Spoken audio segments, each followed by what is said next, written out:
मैं ठाकुर जोगेंद्र सिंह भदौरिया, राष्ट्रीय अध्यक्ष भारतीय संपूर्ण क्रांतिकारी पार्टी। जैसा कि आपको विदित है कि मध्य प्रदेश, छत्तीसगढ़, राजस्थान तीनों राज्यों में चुनाव हैं और ये तीनों राज्य जो है सेमीफाइनल कहे जाते हैं, सत्ता का सेमीफाइनल है।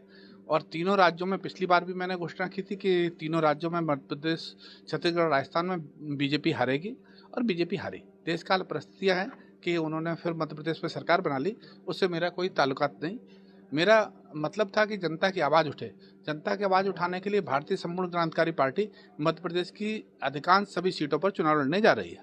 देखिए, जनता वहाँ कहती है, जनता ने दोनों का शासन देख लिया और वहाँ की जनता एक को नागनाथ और एक को सांपनाथ की उपाधि प्रदान करती है। ऐसा मैं नहीं कह रहा, वहाँ की जनता कहती है एक नागनाथ है, एक सांपनाथ है।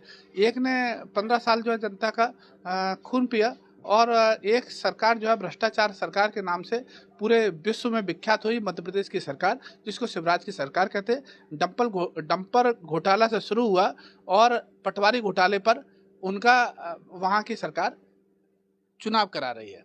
दूसरी सरकार को मौका मिला तो उसने जो है उनको ट्रांसफर, पत्रकारों ने ट्रांसफर उद्योग का नाम दिया उनको।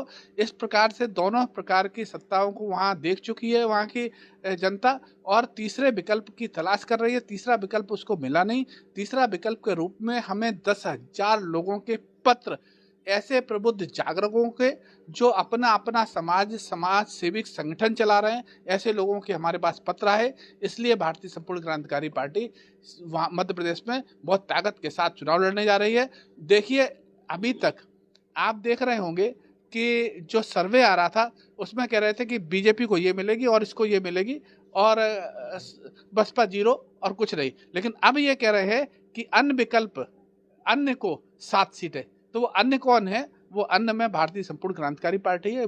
अभी ये उनका 7 का आकलन है। बहुत बड़ा आकलन होगा जब ये चुनाव का रिजल्ट आएगा, परिणाम आएगा। सर, पत्रकारों के लिए आपने जो है कहा कि 3 करोड़ का वो दिया जाएगा जब आपकी पार्टी सरकार में, उसको लेकर हमारा ये मामला है कि पत्रकार अपनी जान जोखिम को लेकर के दिन भर सुबह से शाम तक भटकता रहता है और जब भी वो जनता की आवाज बनने का प्रयास करता है उसको किसी ना किसी रूप से उसका दमन होता है।